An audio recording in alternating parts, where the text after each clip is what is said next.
I should say good afternoon. Welcome everybody to the Spring Meetings World Bank and our discussion about aging and around the world. The official title is Gray Areas, Aging and Public Policy Choices in Europe and Asia Pacific.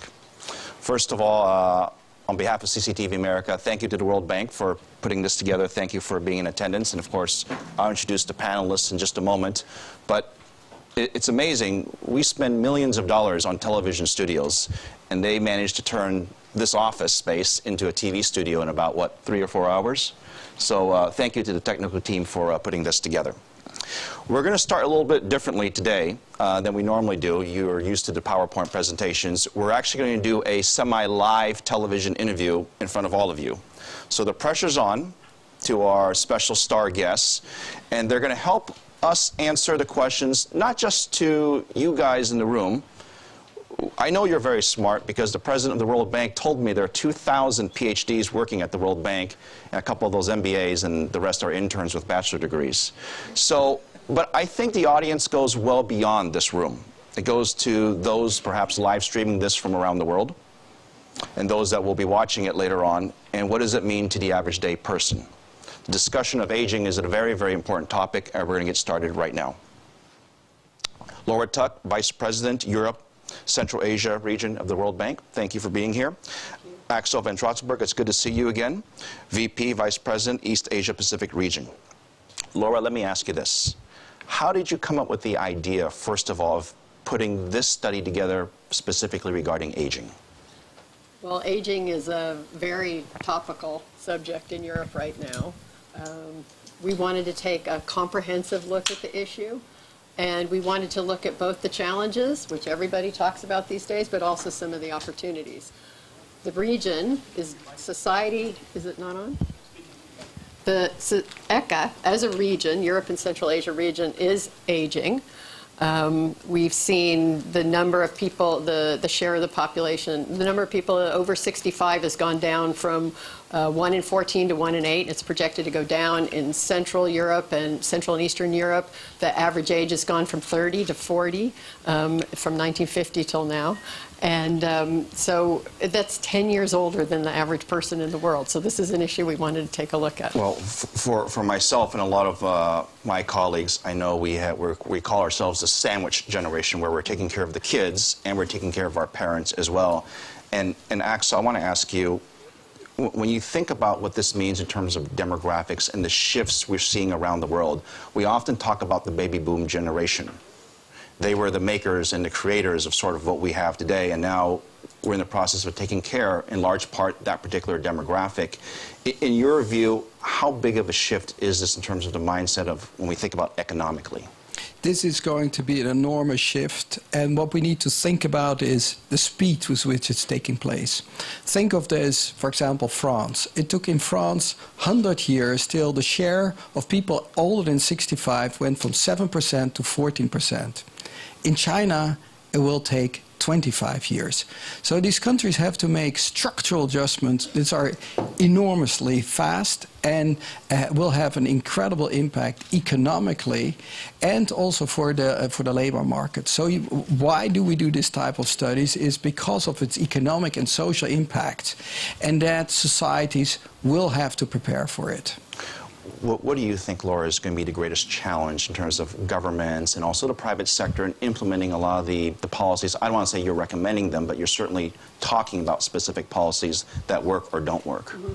Well, one of the interesting things about ECA, the ECA region, is that while society is aging, individuals on average are not. And why is that? It's because most of the aging has come about because of the fertility decline and not because of an increase in life expectancy. When we talk about aging, we tend to think that people are living longer. But in fact, in a number of countries in Europe and Central Asia, mortality rates are actually increasing, and life expectancy has only increased modestly. So we have a big challenge looking at the healthcare systems and trying to adjust that to do more prevention, more primary care, more diagnostics, but also there are challenges in terms of if people are going to live longer, you need more lifelong learning. You need to adapt the labor market to help boost fertility rates back to replacement rates. You need to think about those kinds of things. There's so many unintended consequences when you think about this one particular topic. And the final word from you, Axel, when you talk to the average person out there. They may not fully grasp the significance of the shift in demographics. What would you tell the average person who is watching this right now thinking, what does it mean to me whether I'm 20, 30, 40, or 50? For East Asia, it is really the quick question, will you grow old before you grow rich? And that is one of the concerns that many of the countries have the aspirations not only to reach middle income status, but high income status, like the United States and other countries. And that is also linked, to achieve that is linked with the aging issue. And that is why it is so important to think of policies, how you can actually allow this generation to actually grow into a high income society. All right, well, I hope that's helpful to those watching and for those aspiring for high income. I'm still trying to get into the middle income, if you will. Axel, Laura, thank you very much for helping us kick off this event. Thank you. Okay.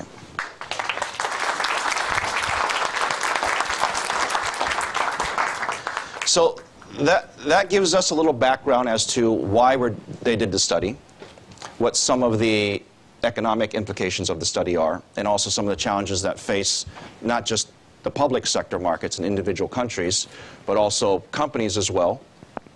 And I guess the bottom line, how does it impact people like you and I in our daily lives? We're going to start off our discussion with our esteemed panelists. Thank you very much. I'll give a brief introduction to each of you, and then if you would like to give a brief 30-second statement on your thoughts on the aging and some of the comments that were just said. Let me start with Professor David Canning. He's Professor of Population Sciences and Professor of Economics and International Health at the Harvard Public Health. Thank you very much for being here. Professor Ursula Staudinger, Director, Columbia Aging Center, and also a Professor of Psychology at Columbia University. Thank you very much for being here. Minister of Finance, Serbia, Minister Vojovic. I hope I... Vojovic? Yes. Okay, I apologize. I hope I got that right. Thank you for being here as well. You'll be representing the governments who potentially will be implementing a number of these policies. And Fan Ha, Deputy Director, Institute of World Economics and Politics at the Chinese Academy of Social Sciences, Beijing, although your offices are in New York, I know. Thank you very much for being here. Let me start with the professors first. Maybe a brief comment on your thoughts, and you've done research on this aging process as well, a brief opening statement on some of your key findings. I think a key insight is that human welfare has gone up enormously in the last century. And that's partly economic growth, but also its improvements in lifespan and health. And a key issue around longer lifespans is whether it's healthy aging. And that has big economic implications. And I think the unhealthy aging, having lots of people who are old and ill, is bad for the economy. But it looks like it's healthy aging, but that's still a somewhat open question. But if it's healthy aging, it's a huge benefit to society. And I think we should think of this longer lifespan as a very good thing. But the longer lifespan and low fertility means our current institutions are not appropriate to the world we're going into. And that means institutional change. I think it's important when human welfare and institutions come in conflict, it's the institutions that change, not the people. Okay, we're going to get into some of those changes that you're talking about in just a bit, Professor Staudinger. I guess, first of all, do you agree? And as a professor of psychology, what are the social implications of what's happening in this demographic? Yeah, I think what my colleague pointed out is very true. I would like to start out by saying that what we have achieved in the last 100, 150 years is unprecedented in human history. And it's a major achievement of civilization. And we have to embrace that sheer fact that we managed in changing human aging to a degree that we gained 30 years in average life expectancy in Europe in these last 100 years. And that has implications not only for the length of our lives, the modifiability of aging concerns every aspect. It's mind-boggling, really. So we may have grown up and may have been taught once that as we are biological beings, that our aging is determined by our genes. This is wrong. bluntly wrong. Our aging process is determined by the continuous interaction between what we have built into our biology and our genes and the environments we are creating. And that's why, as my colleague said, the institutions and the contexts that we are creating within which we are growing up and growing old are crucial. And so this needs to be the focus as we are moving as a planet in an aging population around the whole world, and each individual is becoming with every day more important. Human capital gains a complete new dimension of importance, and so we need to focus on education across our longer lifespans. We heard it in the initial interview. We need to focus on not the curing of sickness only, which we have done very well in the past. We need to focus on health promotion from the very beginning. And finally, and often overlooked, we need to influence and construct and engineer work environments across longer work lives such that they are actually in a position to maintain productivity rather than exhaust productivity. Certainly a lot to digest there, but I think you have a lot of fans in this room and certainly in our office that believe in sort of the health scenario. And it's amazing what modern medicine has done. We now live longer than at any time in the history of human beings. But unfortunately, there's an unintended consequence to that. Today, the statistics show that you will spend a majority of your finances and wealth and savings really in the last year or two of your life, which is shocking to a lot of individuals who we save every day, or some of us do. But really for what? To pay for the health bill that comes at the end of our life, right? Now, if you can't pay for it, you expect the government to do so. And that's where we find our friend, the Minister Vavic. The challenges of our government to take care of its senior citizens and elderly. Your thoughts on the aging process and how ultimately what is the best model for governments to embrace? Well, we are faced with obviously multiple aspects of aging. One is, and quite obvious, and most obvious and most direct for someone is sitting in the Ministry of Finance, is that the number of retired people has reached the highest proportion in history, recorded history. In my country, it is the number of retired people is equal to the number of people working in the private and public sector together, almost the same number.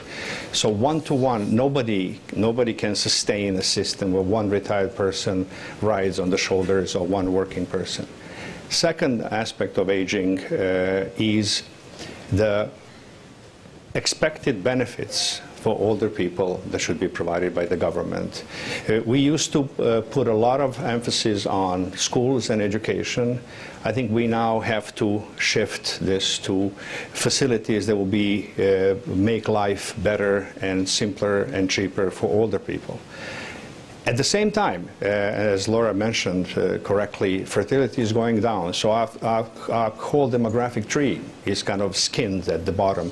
All our systems, all our insurance systems, all our social safety net systems are based on a kind of a normal distribution across age, so that we have more people at the bottom and fewer people at the top. Medicine, as you mentioned, has helped us increase the age, but has also created issues. When I was still working for the World Bank, we were doing some programs in Tokyo, and a government hotel was 90% full of retired people, healthy, living at the age of 75, 80, 85, even longer.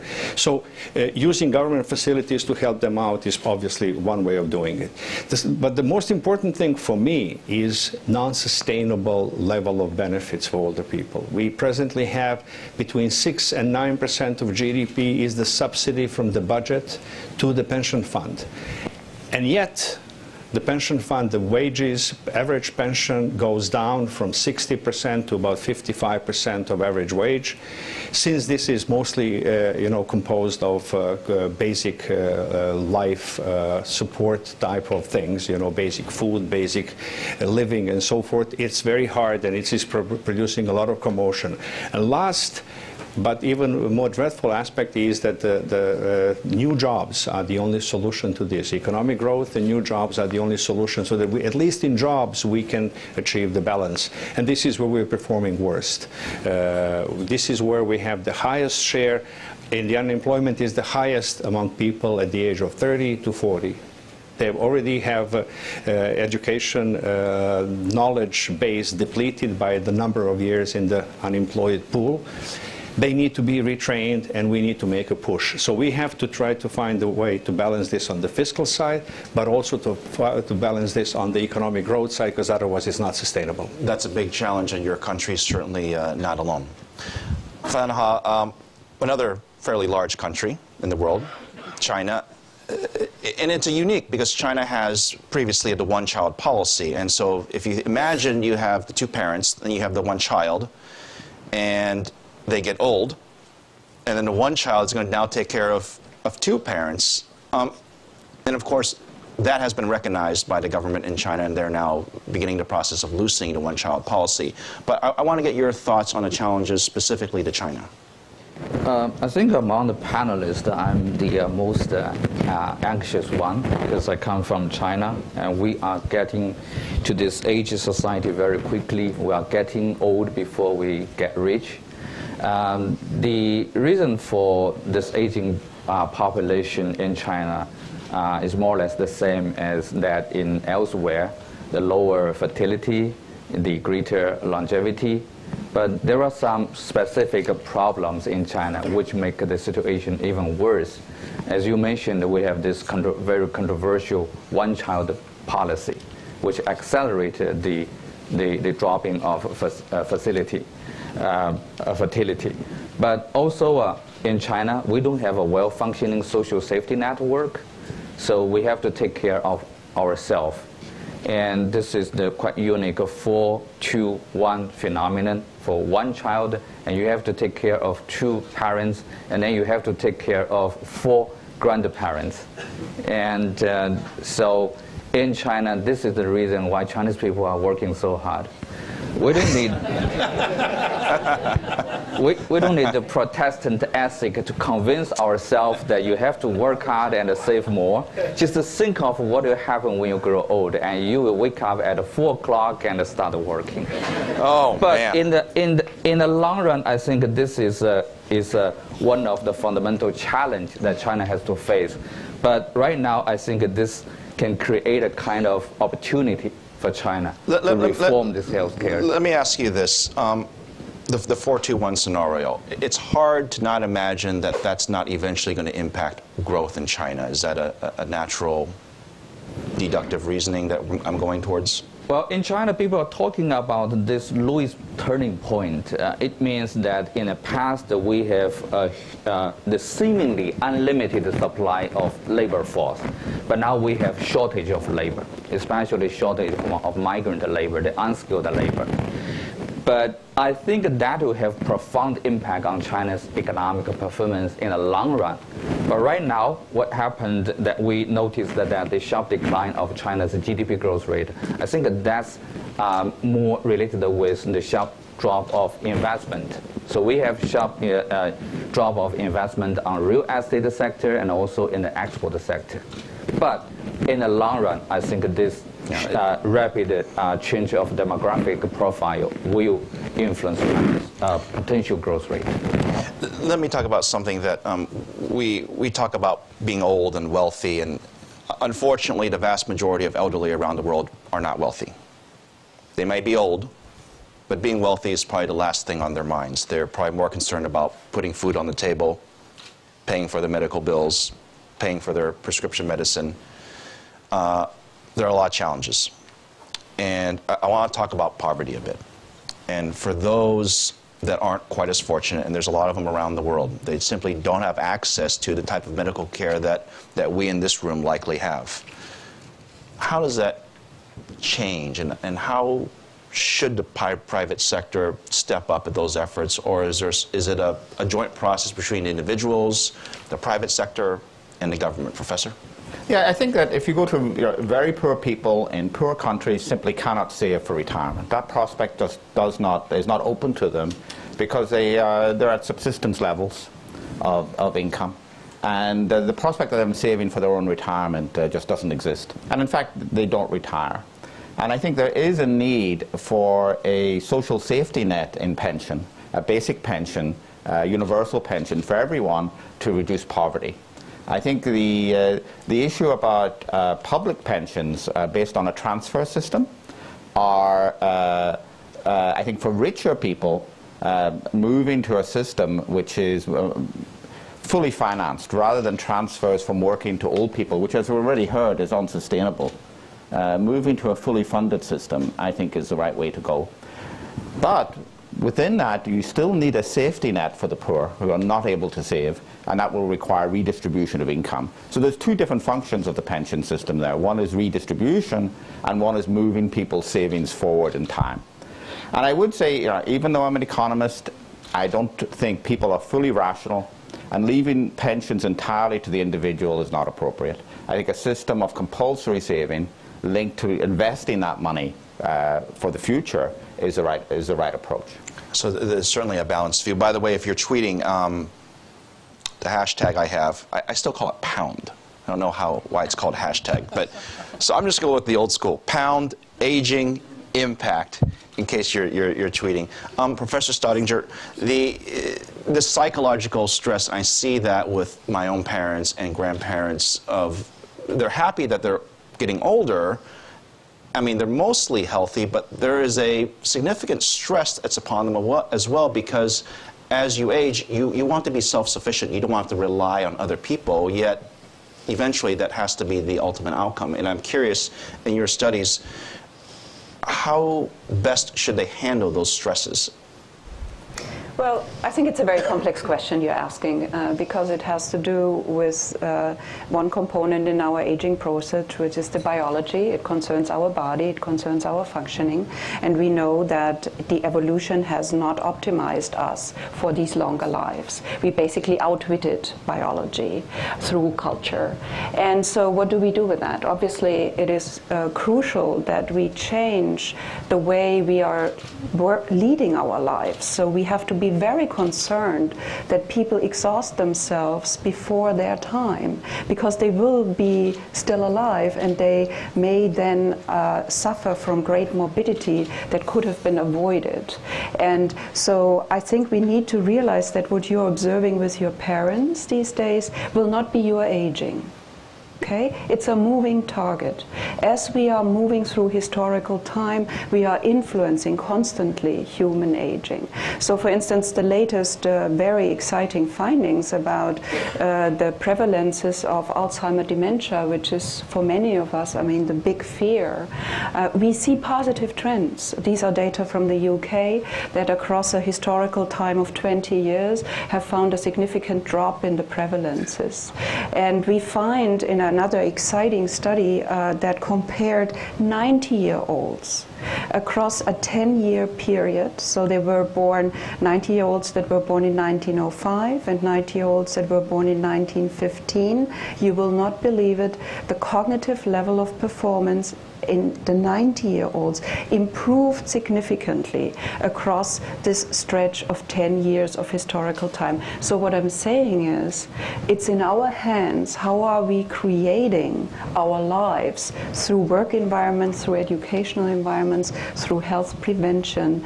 That is how we will arrive in later life. But having said this, without any doubt, towards the end of life, there will always be a period of dependency. In the same way as in the beginning of life, there is a period of dependency. We are born into this world completely dependent.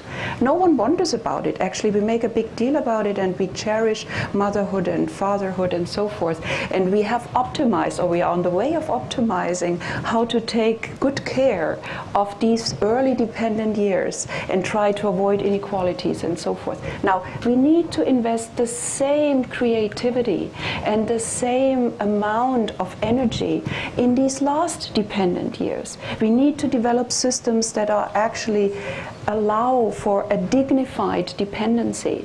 And we need to engage in a discourse in societies of longer lives that make a point that, yes, human life is about agency, gaining agency, but human life also very much embraces the loss of this agency, and in the beginning, the gaining of this agency. And this dialectic between being agentic and being constrained needs to determine our culture in a society of longer lives. Minister Volvich, Fanha, I want to ask you, you've mentioned sort of the challenges, that's okay, no, it's all right. The challenges of paying for this, and I wonder, we've seen an interesting trend around the world. And trend is that people are working into their older and older years. And there's been this discussion offline, if you will, of when the best age to retire really is.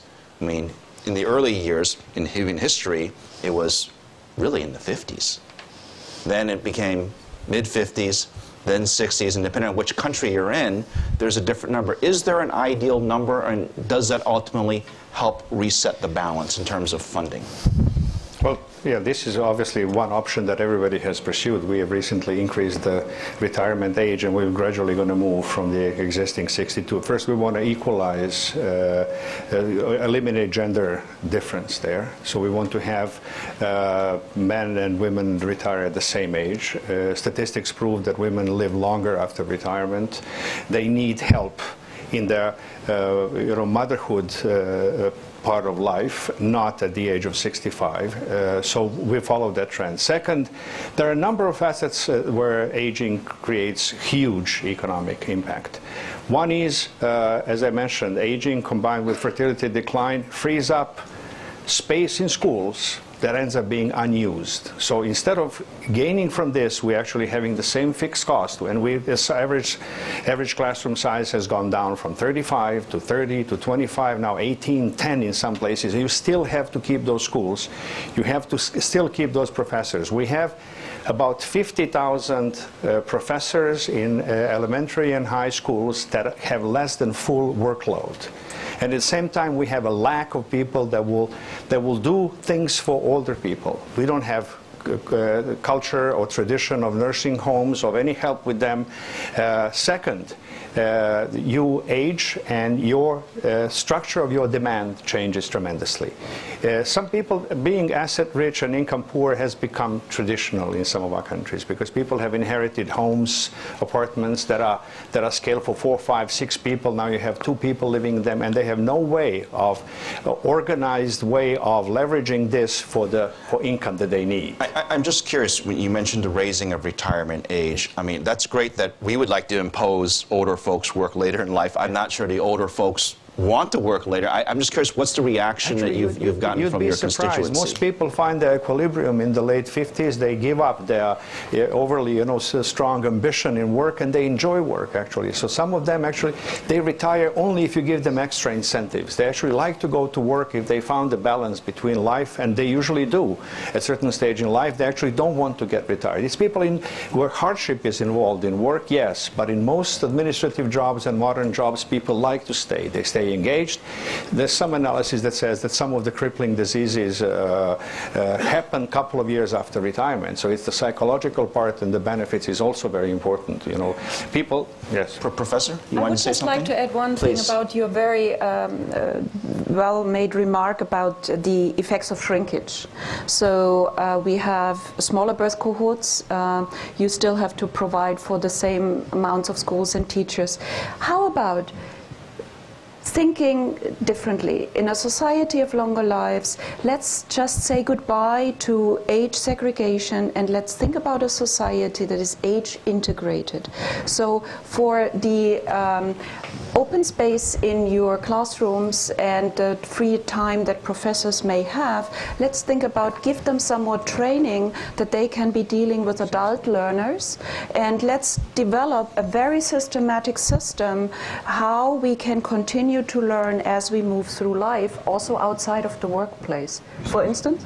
Yeah, absolutely. Yeah. Because when I mentioned the historical tendencies there, extended family was the way to absorb a lot of those shocks. The relevance, the older people, working at home, taking care of kids and so forth. This is all disintegrated. We've advanced in some areas, but we have not come up with systems that will keep them engaged. So there are people with a lot of knowledge and willingness to do things. They cannot do it 8 hours a day. They can do it 4 hours a day or 2 hours a day, but still very valuable. You brought up a very interesting challenge earlier regarding infrastructure, the number of retirement homes and beds and nurses. I mean, for those of you who have taken care of older folks, you know what I'm talking about. It's hard to find, it's very expensive, and usually your mom and dad's going to complain about the help anyways. In China, there has not been historically a strong safety social net. This has to be a major challenge that faces China in just building untold number of retirement communities, not just homes, but entire communities that help those who simply can't run anymore. Yeah, that's what I mentioned. I think in the long term, this aging population may pose a potential challenge for China. But right now, it can create a unique opportunity for us to break ice in the so-called structural reform. So I really think that we should make this reforming healthcare sector the priority on the agenda of the government for all kinds of reasons. First, you want to increase investment. Otherwise, you cannot maintain the quite robust economic growth. You mean investment into specifically? Investment on the healthcare sector. Because in China, if you invest on heavy industry, and you have the problem of overcapacity. But then you can invest on those retirement house. You can invest on those medical industry, and you can also invest on human capital. You can training more doctors and nurses, and there's no worry about overcapacity. Sooner or later, you need all those infrastructures. Who is going to pay for all that, though? Is it really just the government, or do you think China would like to see more private sector involvement in terms of investment? First, I think the government has to devote more resources. But then only rely on the government is not enough. So the government need to abolish the entry barriers, and then to encourage more competition, encourage more private capital, including domestic private capital and also foreign capital, so that you can have more supplies. And the second reason is because we want to increase consumption. People are always talking about why Chinese people are saving so much, and consumption is very low. But it's not because Chinese people are thrift.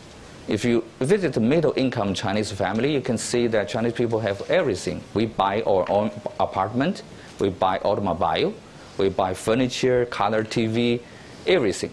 But here's the thing. I mean, I think domestic consumption, and this is not just pertaining to China, but this pertains globally. As you get older, you spend less, because you're also making less. So the idea of global consumption, it's great to fill my garage with everything from Target, but I notice from statistics that they spend less as you get older, and that would be the opposite of what a lot are trying to say. Look, we want domestic consumption, but if that's the demographic, that's the trend, right? I mean, isn't that a huge challenge? If you look at the whole life cycle, maybe your point is right. But then in China, the problem is the consumption on healthcare was unpressed because of the insufficient supply, and also the very expensive price, and also the service is lousy. So if you can increase, I think this is the problem on the supply side. If we can increase supply, and then we can unleash the huge potential to increase domestic consumption and to make China's economy more balanced. Professor Canning, a trend that we all know is the rising cost of healthcare, from prescription drugs to a one-night stay to more serious surgeries. We see double-digit growth over the past 10 years in terms of the rising cost of healthcare, and I have to think that that's a challenge to deal with. And I'm curious, is there any way besides Obamacare to slow the growth in healthcare inflation around the world? Yeah, so healthcare, putting increasing amounts of money into healthcare is not a problem if you're getting health out of it. So health is a wonderful thing, and if we have to pay for it, we should pay for it. I think it's the efficiency of the healthcare system is the issue. I think particularly in the US, and this is, I think, particularly a US problem, that the healthcare system is not very good at producing health. It's expensive, but the health of the population in the US is lower than many European countries, even though the spending is twice as much. So it's an inefficiency within the health system, a particularly US problem. I would say in China, I think the view of China is that it's been very successful since 1980, but not before. But that's in terms of economic growth. If you look at health, there was a very good child health programs in China from 60 to 80. And those investments in child health increased life expectancy enormously. And I think they also underpin the economic growth. Those healthy children have better physical and cognitive development, they do better in school, and they're more productive workers. And these early childhood health investments are also key for healthy aging. Illness in childhood, particularly malnutrition, infectious disease, have very long-term consequences. One of the reasons we're living longer is that we're the generation that had these childhood health advances. And that has a very long effect both on productivity and adult health. So even though we're worried about adult health, I think there is this issue about focusing on China. Focusing on children. But on China, even though there was a shift after 80 towards growth, and actually health spending lost out in that, public health spending particularly. And life expectancy gains in China have actually been very modest since 1980. And I think there's a case there for rebalancing back towards health, which will be expensive, but it's going to be worth it, because I think those health improvements are part of human welfare. And I do think that we want to get away from the idea that human welfare is just economic growth, and that is the sole goal of what we want to achieve. Economic growth, particularly poverty reduction, are very important, but human welfare is a much wider thing. And just on that point, I think the other great thing in life that we've achieved is leisure. Leisure time, which is retirement. And the other great invention, which I love, is the weekend. You go back 150 years, people worked Saturdays. When I started universities, we had classes on Saturdays. The invention of the weekend has been great. And as we get richer, we want more leisure. So we do have to live longer, we do have to work longer because we're living longer. But as we get richer, people will want to retire earlier. And actually, retiring earlier is dominated. I agree completely, we need to get rid of incentives for early retirement. Government incentives to force people to retire early are bad. But I wouldn't say we want to force people to work longer. We want to give them a choice. You can work longer and get a higher pension, or you can work less and get a lower pension, but it's a choice for people to make. It's not something we should force, but we should give them the flexibility to make that choice. Let's talk about something, we'll shift gears very slightly and talk about some of the fun parts of being old, which means you're probably not working so hard. You're probably, Carl, skiing more often. How many of you have been on a cruise ship in the last couple of years? You're lying because one in 4 Americans have been on a cruise ship in the past decade. Apparently you guys all work too hard, okay? But if you have been on a cruise ship, you will notice that you will be the youngest demographic on there most likely, and I think one of the greatest impacts of living longer is also you get to have fun a little longer and traveling and cruise ships. And the great thing about cruise ships is, you know, you can roll up on your wheelchair and they're so happy. They are the happiest people. So if you haven't been on a cruise ship, go on one. They're happy old people. It's absolutely great. But Professor, I wanted to ask you, there is a psychological impact about being happy and old as well. What makes them happy? Is it the trips? Is it seeing the grandchildren? Is it just being alive? Share with us your findings on where we can invest our money, because I think this shift of demographic is global. It's here to stay, and we, in terms of citizens, simply I should embrace it. I'd like to say two things before I come to your question about what makes us happy in old age. I'd like to say that I think we have a unique opportunity living in societies of longer lives, we should not try to only think about the happiness at the end of life. I think we have the unique opportunity to improve the quality and the happiness all across the lifespan. We have these longer lives, and now, please, let's believe in them. Most people, when you walk on the streets and you ask them, how long do you think you will live? People give you an answer that is linked with the parent or the grandparent generation. They are not embracing the fact that life tables are changing as they are living their lives. So let's make use of these longer lives in the sense of, let's have breaks earlier. I love weekends too, but I think we should have sabbaticals not only for us privileged academics. We should have a notion of sabbaticals on all levels of profession, so we can have breaks to make use for good parenthood. We should have breaks to make use for further development, and we should intersperse these breaks as we walk through our longer lives. I'm going to introduce you to my employer after Yes. the show. Yes. Please write the recommendation for me. And I tell you one thing. I'm very happy. We are actually doing consultancy on that, so I'm very happy. I'm very happy. You have immediate clients right here. I think we're all on board. No one's disagreeing with you. So there are great examples in Europe, in particular in Northern and Central Europe, that have tested out these kinds of lifetime working accounts where you can actually save working hours, and you can piggyback them from one employer to the next employer, and you can make use of these additional hours whenever you have a need from your personal life, from your private life. So that's what I would say. Let's not only focus on the cruise ships at the end of life. Let's have more breaks earlier so that we don't exhaust ourselves before the time. Because there's one other thing. There's not only dementia that is really jeopardizing our productivity. There is another scourge, and that is depression and burnout and anxiety and skyrocketing prescriptions of all kinds of drugs. Well, may I ask what the anxiety is caused by? Well, it's what, I mean, there are these euphemistic terms that talk about an increased density in the workplace.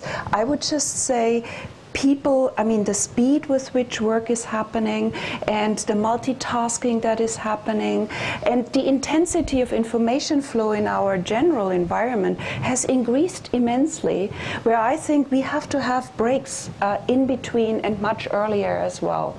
So that's the one part. But let me get to the happiness, because it is this unique thing that we find in the human psyche, and it seems such that as we grow older we become more resilient psychologically. So I mean, it doesn't get easier, as we know, some of us may know. I can testify it. I'm past 50, so I can testify. It gets more difficult. There are losses in your physical functioning. There are losses in your social environment. People get sick. People die. You have to fight in the workplace. So it's not easy. But we have a better and easier time to deal with it and maintain our well-being. So it's called the paradox of well-being, which means it gets harder from the outside, but as our psyche is resilient, we have mechanisms to bounce back and to buffer. Can I ask you a personal question? Please. Depends. There's been this is so much fun. We're only semi-live TV, it's okay. Secretary Hillary Clinton, a lot's been made about her age. So according to you, it's not an issue, right? It certainly isn't an issue. I think what we have to be aware as individuals as we grow older, we should not pretend or think we are still 30 or 40 or 50. We have to seriously acknowledge that we are in a different stage of our life. We have different strengths and different weaknesses. So for a politician, it's very clear. This is one of the toughest jobs you can have. It's extremely time consuming. It's extremely stressful.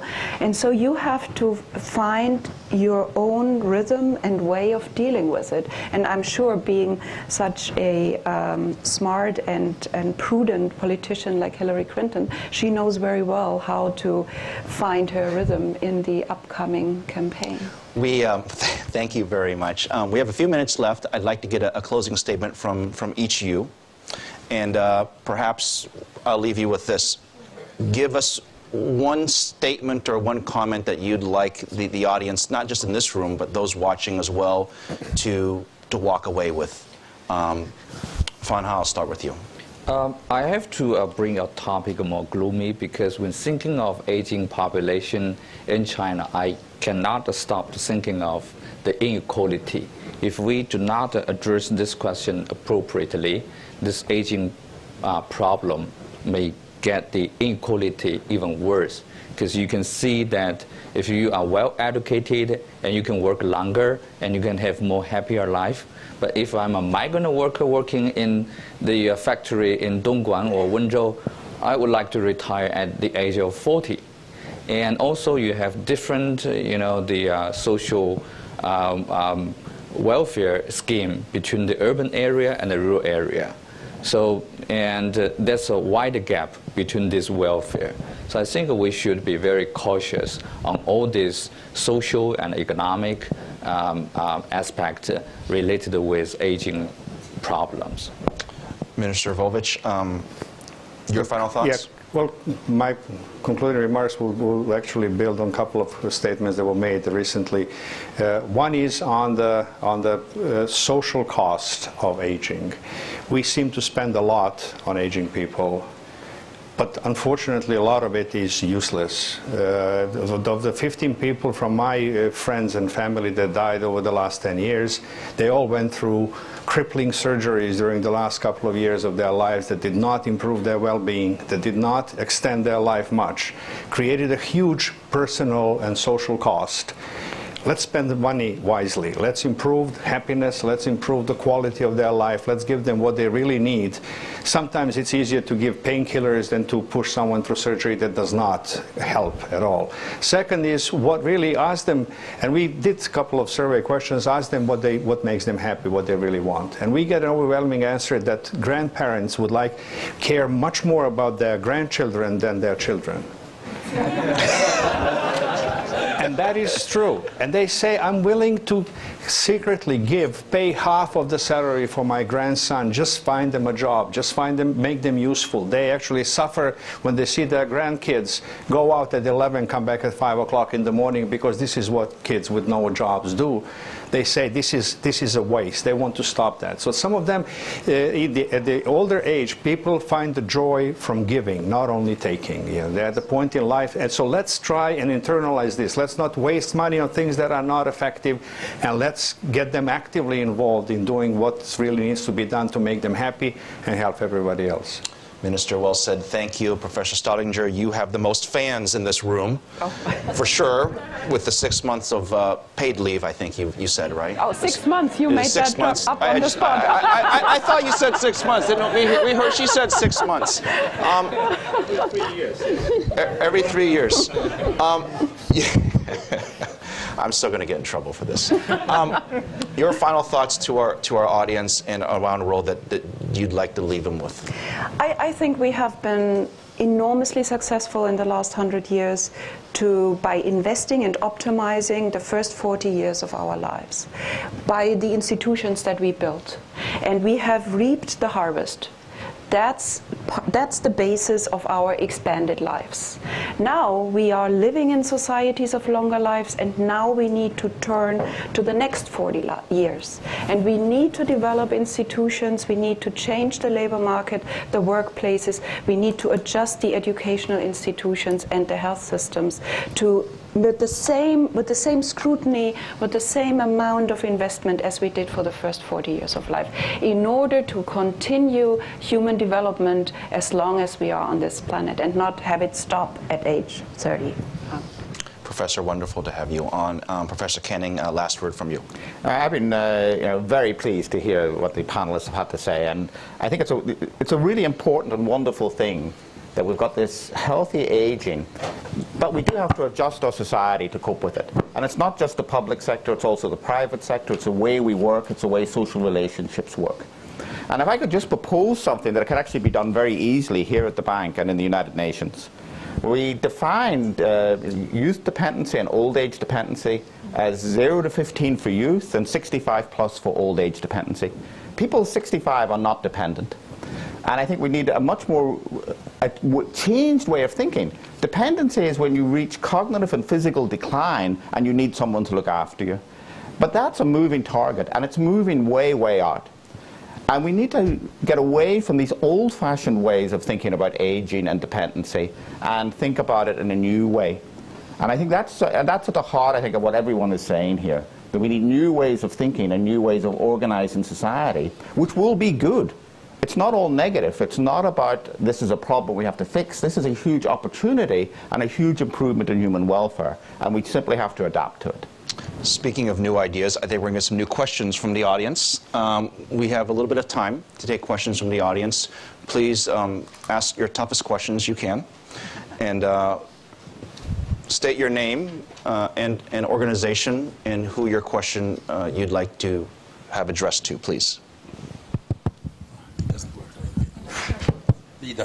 My name is Michał Rutkowski. I am in the World Bank. I'm a country director for Russia. I have two questions, one to Professor Koenig, one to Professor Staudinger.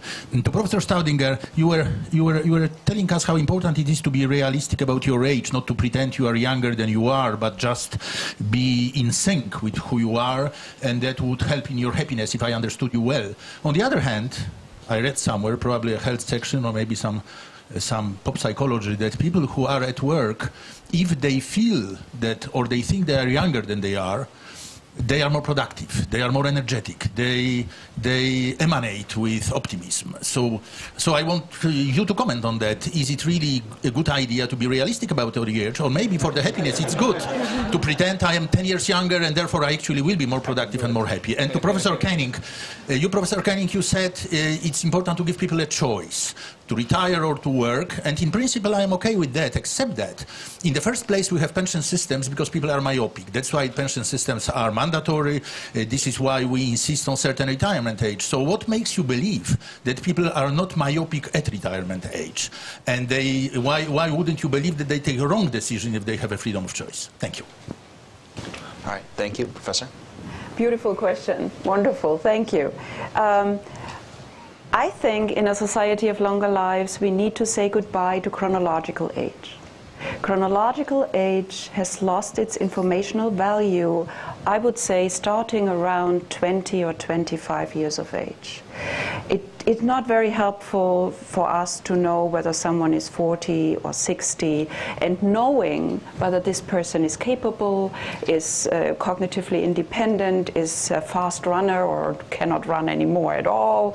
It's just, let's forget about chronological age and let's move in more precise measures of performance and abilities of people.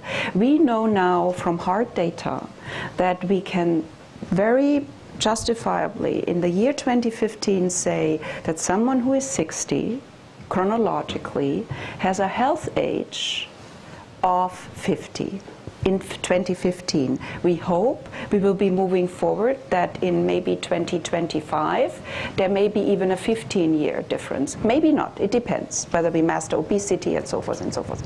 So there are these disjunctures between chronological age, health age. There is a great disjuncture between chronological age, cognitive age. So it's important we get these functional ages into the mix.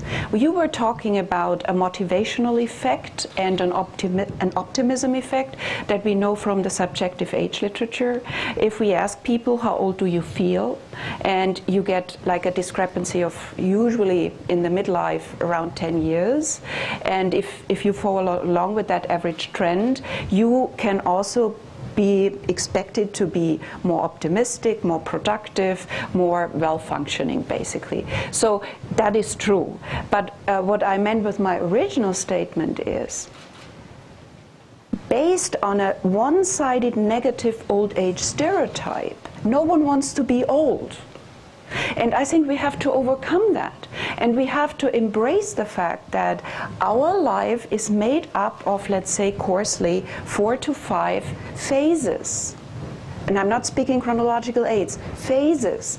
And rightfully so. Rightfully so. We are so relieved once we move out of adolescence. Who wants to be an adolescent, right? I mean, so we leave that phase behind and we move into young adulthood. And it has its own struggles and challenges and enrichments. And so what I was trying to argue for is, let's discover maybe the last two phases of life, which are young old age and old age, and let's say what's in it in young old age. What are our strengths, what are our weaknesses? That's what I meant. Yeah, so on this point about retirement, I think I do think people should be free to choose for themselves, but there is scope for intervention when we have really strong evidence that people are not very good at it. And I think saving for retirement is one where we know they're not very good. Young people simply do not save enough. I remember when I shifted jobs and I cashed in 5 years of pension to buy a car when I was in my 20s. That probably wasn't a great idea. And I think, you know, stopping people from doing that is probably wise. Well, wait, it is a good idea because you end up being the professor at Harvard, I thought. That's the path, isn't it? I still have the car, so it's a very nice car. Talk about the brand. So and I get a lot of enjoyment from it. So you know, maybe it was right, but I'm not so sure we should have allowed people to do that. But if you go back to the 1980s and 90s in the US, a huge amount of retirement at exactly 65. Because if you work longer, your pension didn't rise. That US system has changed, and so now if people work longer, they get higher pension. And that peak at 65 has completely disappeared in the data. That wasn't what people wanted, but the incentives forced them to do that. And I think giving people some choice, and I think we can monitor it, and there is an issue that people may not be completely rational then, but I hesitate to intervene unless we have strong evidence, and we do on the saving. People simply aren't saving enough if left to their own devices, or they leave it too late, perhaps. So I like markets, and I think markets will adjust to aging, and the prices will adjust, and incentives will adjust. So markets are a great mechanism for adjustment. The government and the public sector is harder to adjust, but the markets, I think, will adjust very well to this. We have time for one more question from this side of the room, please. My name is Ika Ferrer-Gotic. I'm N1 TV from Bosnia and Herzegovina, Sarajevo. My question is for Mr. Vujovic, and maybe a short question for Mr. Canning, just shorter question than that. The proportions, as you said, between employee wages and pension user is 1 to 1.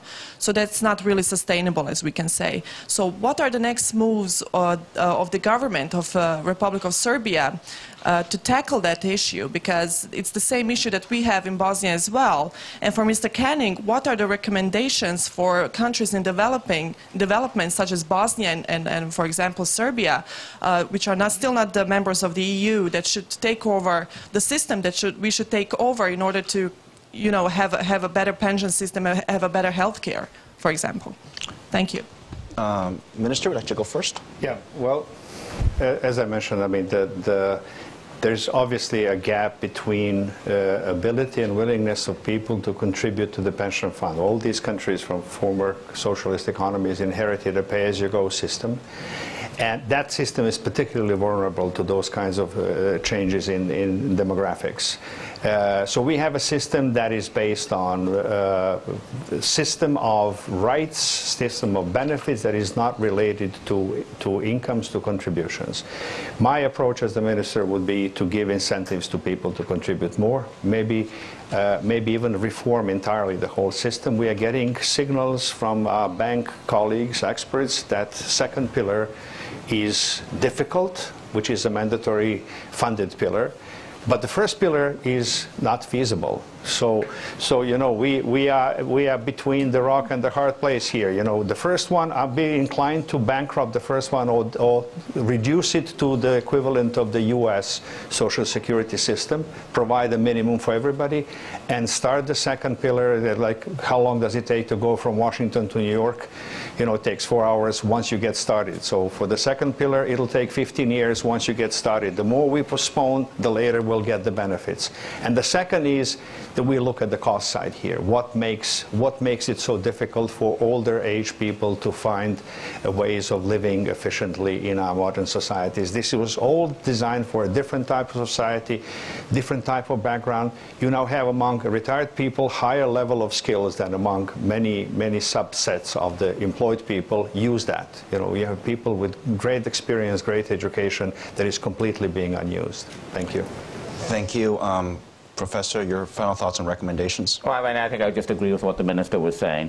I think that gradual adjustment is probably the best way to go, because you want to share the pain in the sense of adjustment. There is some pain in this adjustment, and sharing it between cohorts is probably the right way to go. But these changes are needed because the current systems are unsustainable. And changing them gradually is better than actually hitting the hard unsustainability barrier and getting complete disaster and chaos. But I think the thing you said, which is very important, is we don't really see this intergenerational warfare. The old people do care about the young people. They're not saying we have to get paid whatever happens to the young. And I think there is intergenerational solidarity, much more so than you might expect. And I think that's a very positive thing. And that also makes the politics of adjustment much better. Ladies and gentlemen, we are on time with about 60 seconds to go. So I'll conclude this is we learned that being old, let's not call it old, it's a phase of your life, apparently. And there's a lot to be happy about. We're living longer, we're living healthier lives, and hopefully we'll all live happier lives. But of course, there is a very serious note to this as well, and that is the financial responsibility lies upon each of us. That not only are we saving for ourselves and our own retirement, in large part, many of us will end up taking care of our parents as well. And that's a real challenge for us personally, and that's where we rely, of course, on governments for help, psychologists for help, policymakers to instruct good policies around the world for our governments, and hopefully they will heed your warnings and recommendations. On behalf of CCTV America, thank you very much to the studio audience. Thank you very much to our 4 esteemed panelists for your candid discussions and comments regarding this very important topic. Until next time, I will see you next year. Thank you.